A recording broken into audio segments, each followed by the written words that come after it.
Waalaikumsalam.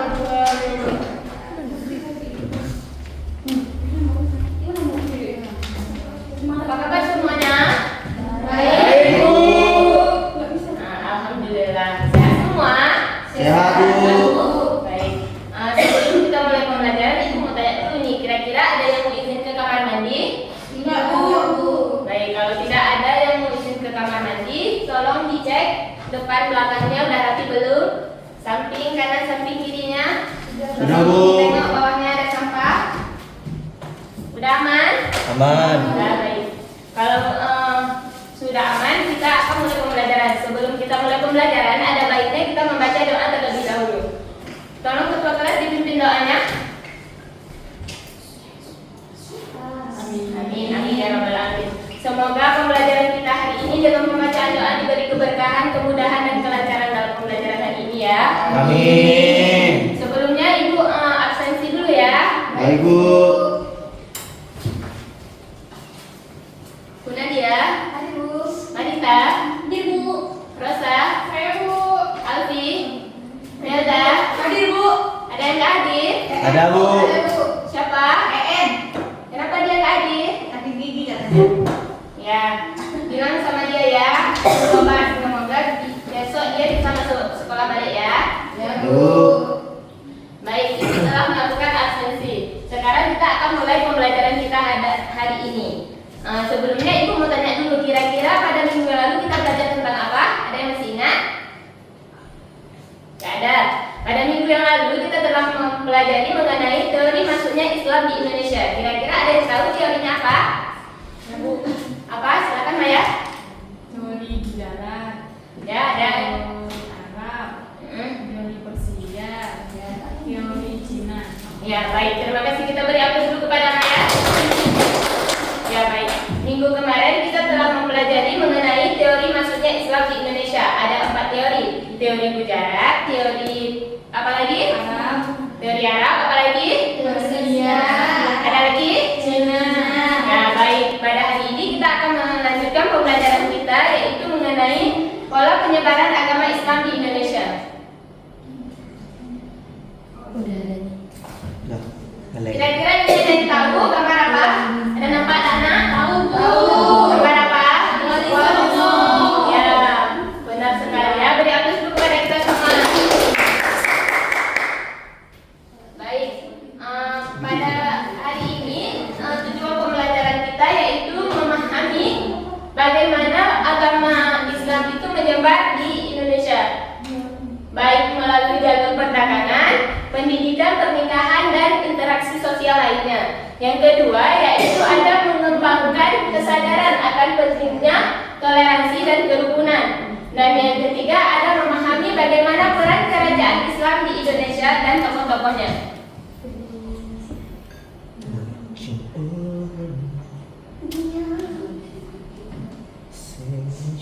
Yang pertama yaitu ada jalur perdagangan. Jalur perdagangan ini berkembang sejak abad ke-7 Masehi hingga ke-16 Masehi. Para pedagang muslim tidak hanya berdagang tapi juga menyebarkan agama Islam. Mereka menyebarkan agama Islam itu sambil berdagang. Tidak hanya mereka fokus pada perdagangannya, akan tetapi mereka berdagang tetapi menyebarkan agama Islam dengan cara damai. Ya, baik. Yang kedua ada jalur perkawinan. Perkawinan di sini yaitu menjadi saluran Islamisasi yang efektif dan alami. Pedagang muslim sering menikah dengan wanita pribumi sehingga mereka terbentuklah keluarga-keluarga baru untuk dalam penyebaran agama Islam semakin mudah. Yang ketiga ada jalur pendidikan.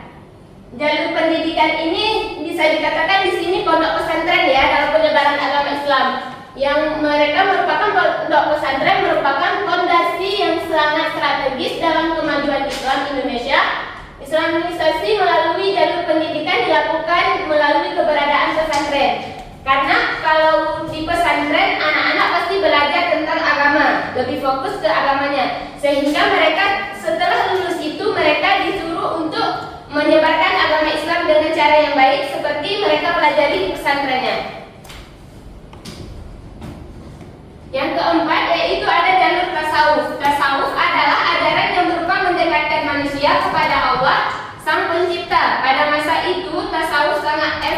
dalam mempercepatkan penyebaran agama Islam, baik di masyarakat maupun di lingkungan kerajaan.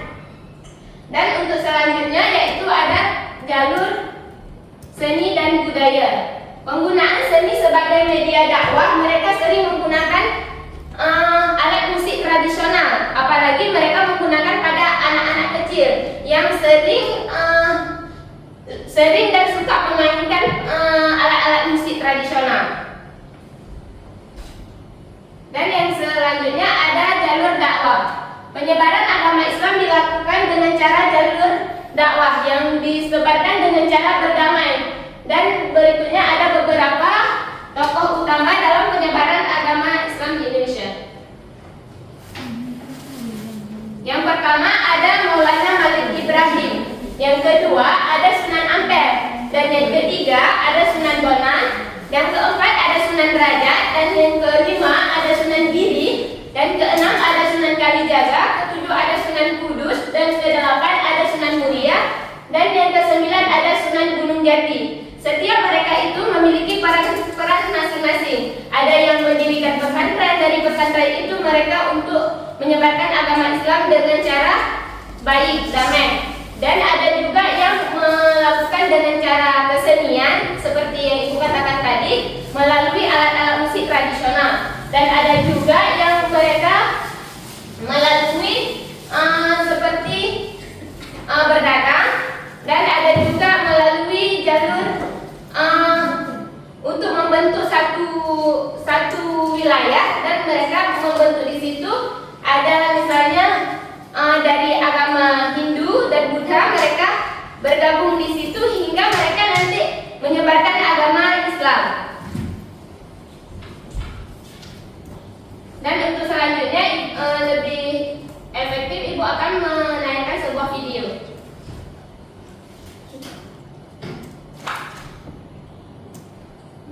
Sebelum Ibu menayangkan video, nanti anak-anak harus dapat menyimpulkan ya. Ya, Bu. Guys, berjumpa kembali di Histori Indonesia. Pada episode sebelumnya, kita sudah membahas mengenai masuknya agama Islam ke Indonesia.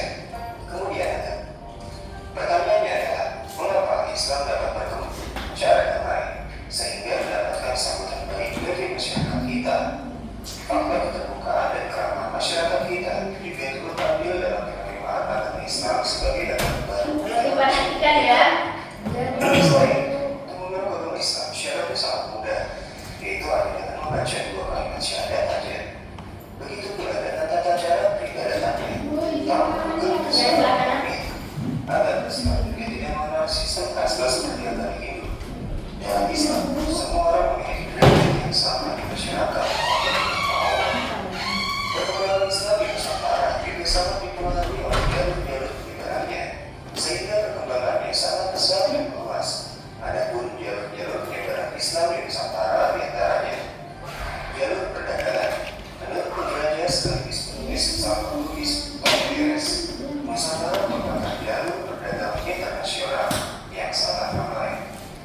Pedagang-pedagang Islam dari Gujarat maupun Timur Tengah banyak dijumpai di Islam Malaka maupun bandar-bandar perdagangan lainnya. Bahkan para pedagang Islam tersebut menetap dan mendirikan perkampungan di wilayah pesisir Nusantara, sehingga interaksi pun terjadi dan pengaruh Islam pun dibuat di masyarakat, bahkan dengan para bangsawan. Para pedagang tersebut juga menjalin kontak dengan para ahli-ahli atau kepala daerah wilayah pesisir dan perlahan-lahan masuk ke lingkungan kerajaan. Tak sedikit raja dan kaum bangsawan yang menerima dan memeluk agama Islam.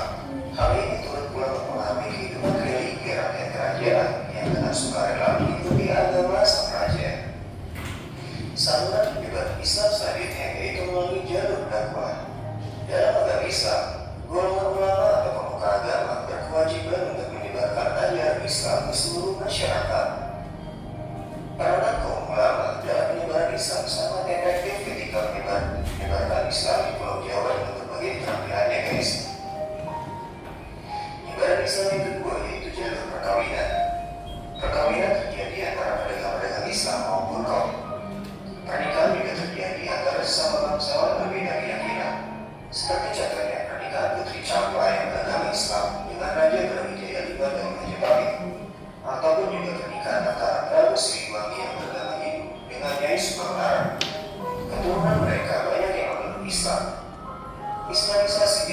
sana turut mempengaruhi kehidupan rakyat yang juga berbondong-bondong memeluk agama Islam. Penyebaran Islam saat ini adalah melalui jalur pendidikan. Para ulama turut menyebarkan Islam dengan cara mendirikan pondok-pondok pesantren di berbagai daerah, atau biasa dikenal dengan sunan giri. Islam juga disebarkan dengan jalur tasawuf. Tasawuf adalah ajaran pendidikan jiwa dengan Islam. Ilmu tasawuf biasanya dikuasai oleh orang-orang berilmu tinggi yang memiliki kekuatan spiritual seperti pengobatan maupun hal yang dihubungkan dengan mistik. Ajaran tasawuf dapat dijumpai dalam cerita-cerita dan mereka yaitu Hamzah Mansuri, Syamsuddin As-Sumatari, dan Syekh Siti Jenar. Jalur penyebaran Islam di Indonesia ini adalah jalur kesenian. Agama Islam juga disebarkan melalui kesenian seperti wayang, gamelan, dan gending atau lagu. Tokoh yang menyebarkan ajaran Islam melalui kesenian yaitu Sunan Kalijaga dan Sunan Bonang. Dalam pagelaran wayang yang digelar. Oke guys, mungkin itu aja pembahasan dari kami ya mengenai penyebaran. Baik, itu videonya sudah ditayangkan. Kira-kira ada yang dapat menyimpulkan? Ya baik, Tina. Silakan. Kesimpulannya bukan berdasarkan Islam ke Nusantara, Islam masuk ke wilayah Nusantara sekitar abad ke-7 hingga ke-13 melalui jalur perdagangan internasional. Pedagang Muslim dari Timur Tengah, India, dan Persia memainkan peran utama dalam memperkenalkan ajaran Islam. Hubungan dagang ini tidak hanya membawa komoditas, tetapi juga nilai-nilai keagamaan yang menarik perhatian masyarakat lokal. Baik, ada yang lain? Saya Bu. Silakan. Video tersebut menyatakan proses penyebaran agama Islam di Indonesia berlangsung secara bertahap dan damai, menjadikan Islam sebagai agama mayoritas yang dianut oleh masyarakat Indonesia hingga saat ini. Proses asimilasi yang harmonis menciptakan corak Islam yang khas dan kaya akan budaya lokal. Ada yang lain? Ada yang lain? Tidak ada Bu. Baik, kita beri aplaus dulu kepada kakak-kakak. Baik, untuk selanjutnya pada hari ini Ibu menggunakan model pembelajaran kooperatif learning yang dimana Ibu menggunakan tipe STAR. Jadi Ibu akan membentuk beberapa kelompok. Di sini Ibu bagi kelompok atau pilih sendiri? Ibu bagi. Jadi Ibu akan membagi di sini membentuk 3 kelompok ya. Ya Bu. Ini kelompok 1, ini kelompok 2, dan ini kelompok 3 ya. Ya Bu. Ibu akan membagikan LKPD untuk pengerjaannya.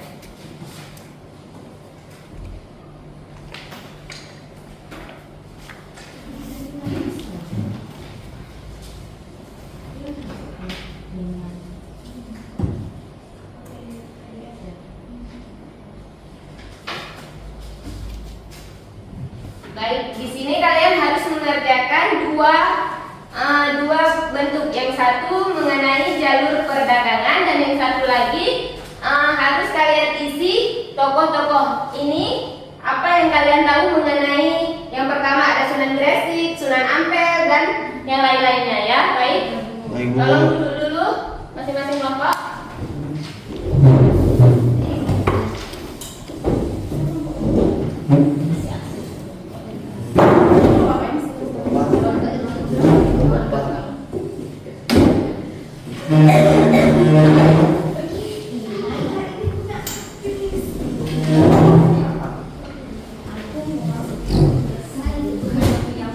Udah? Bu.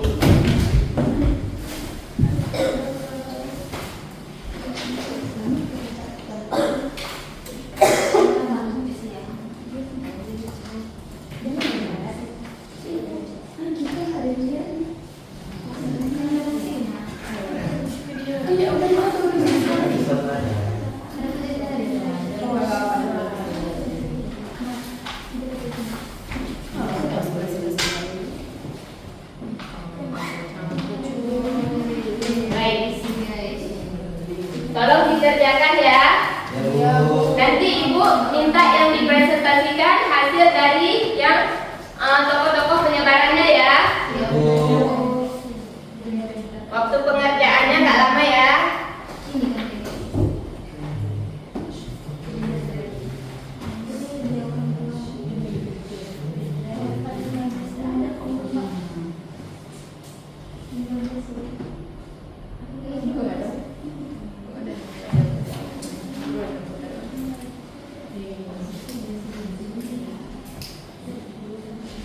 yang kurang paham? Paham Bu, insya Allah.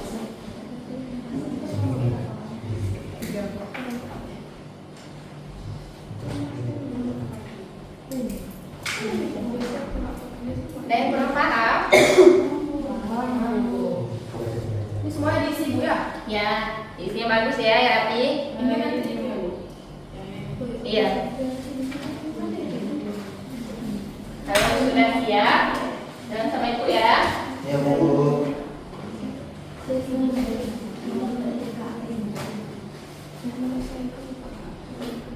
Gimana, udah siap? Udah Bu. Baik, kalau udah siap, sekarang ibu akan memanggil satu kelompok perwakilan, satu maju ke depan untuk mempresentasikan hasil kerja kelompoknya ya. Ya Bu. Silakan maju kelompok satu. Dibawa kartunya ya. Ya Bu. Kelompok dua.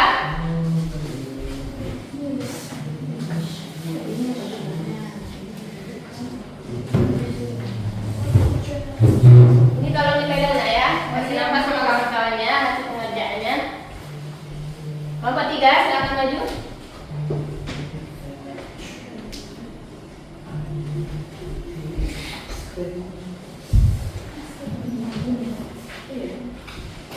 Ibu akan meminta kalian untuk membaca satu kelompok itu 3 tokohnya ya. Iya Bu. Ya, silakan kelompok satu membaca.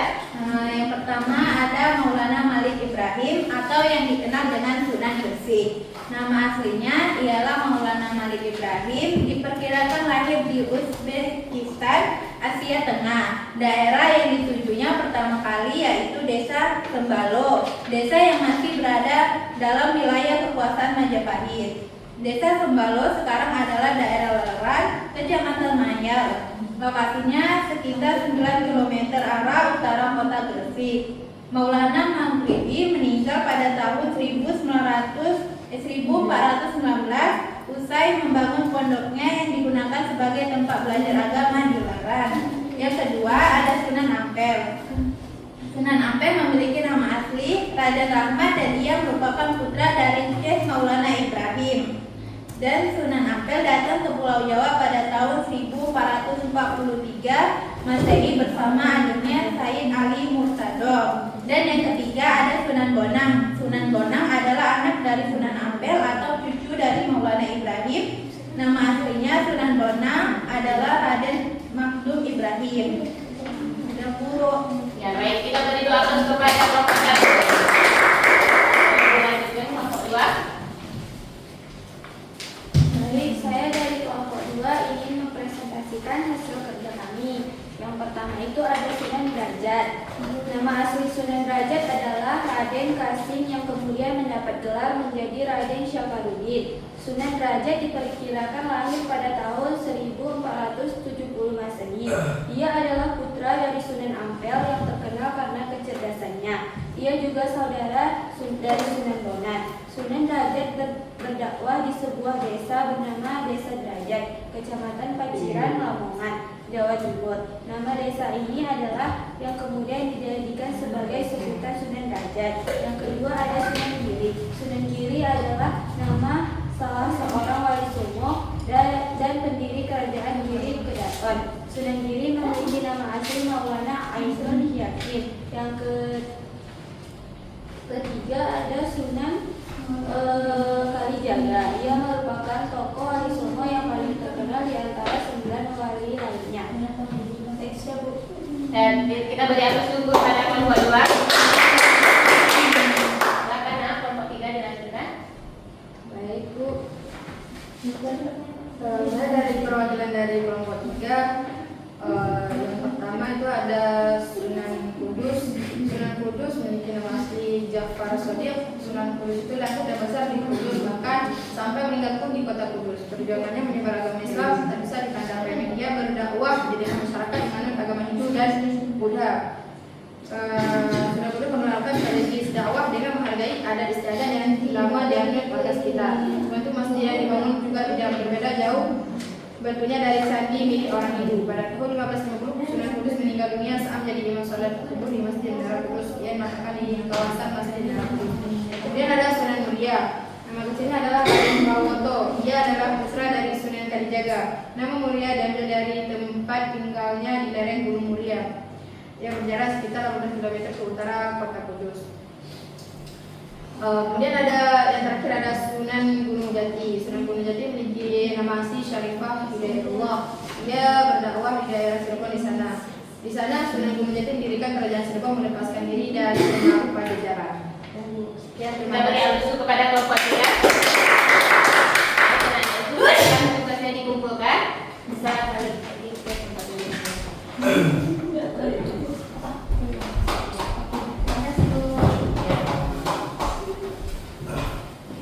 Baik, kita telah mendengar presentasi dari kawan-kawan kita dari kelompok 1 hingga kelompok 3. Kira-kira ada yang dapat menyimpulkan? Baik, baik, silakan Alfi.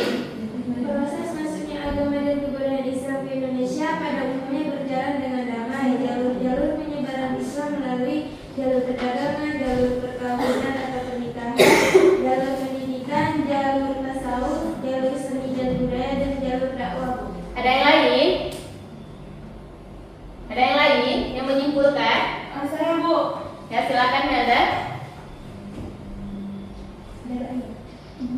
Kesimpulan dari video. Kesimpulan kita belajar hari ini. Yang saya dapat hari ini Bu, itu kan para ulama menyebarkan agama Islam tergabung dalam wali songo, yaitu 9 wali yang terdiri atas Maulana Malik, Ibrahim, Sunan Ampel, Sunan Bonang, Sunan Derajat, Sunan Giri, dan Sunan Kalijaga, Sunan Kudus, Sunan Muria, dan Sunan Gunung Jati. Ada yang lain? Oke, ada, kita beri aplaus dulu pada kawan-kawan kita ya. Baik, kita telah belajar hari ini, sudah membagi kelompok, sudah mempresentasi, dan sudah juga melihat video yang Ibu tayangkan.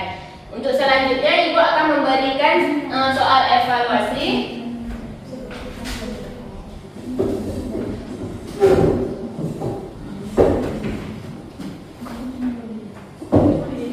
Yang dimana soal evaluasi ini ada 10 soal ya, pilihan ganda dijawab per individu tanpa menyontek ya. Ibu mau melihat kalian hari ini belajarnya sampai mana dan kalian apa sudah mengerti atau tidak.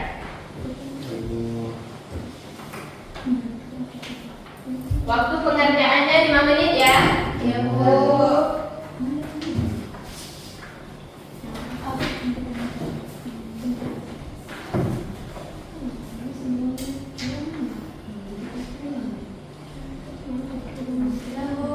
Udah, silakan dikumpulkan ya.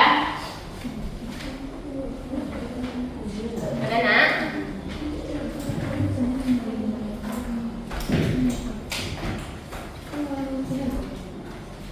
Baik ya, kita telah mengerjakan soal evaluasi. Untuk selanjutnya Ibu akan memberikan kalian refleksi. Ibu mau melihat apakah pembelajaran kita hari ini efektif atau tidak. Dan apakah model pembelajaran yang Ibu gunakan itu efektif atau tidak.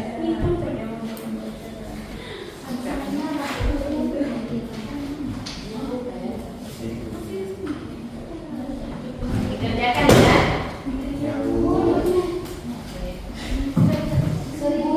Ya, ada emot jawabannya. Ya, dicontreng emot yang ada di situ ya. Ibu aku sedih. Bu sudah. Sudah siap? Baik, dikumpulkan ya. Iya Bu. Makasih Bu. Dan jangan apa. Terima kasih ya. Bu nanti. Siap-siap naik. Bilang gitu. Kasih Bu. Ya. Nampak ke sini. Ya baik, pembelajaran kita sampai di sini. Kira-kira ada yang kurang paham materi kita hari ini? Baik, sudah dipahami semua ya. Ya Bu. Jadi untuk minggu depan kita akan mempelajari mengenai kerajaan-kerajaan Islam yang ada di Indonesia. pada minggu depan ditulis poin-poin penting saja ya. Baik, Bu. Ya baik. Kalau sudah ditulis dan kita akan mengakhiri pembelajaran kita hari ini. Nah, sebelum kita mengakhiri pembelajaran kita hari ini, ada baik kita membaca doa terlebih dahulu. Amin. Semoga pembelajaran kita hari ini diberi keberkahan ya. Ibu akhiri, wabillahi taufiq wal hidayah. Wassalamualaikum warahmatullahi wabarakatuh. Waalaikumsalam warahmatullahi wabarakatuh.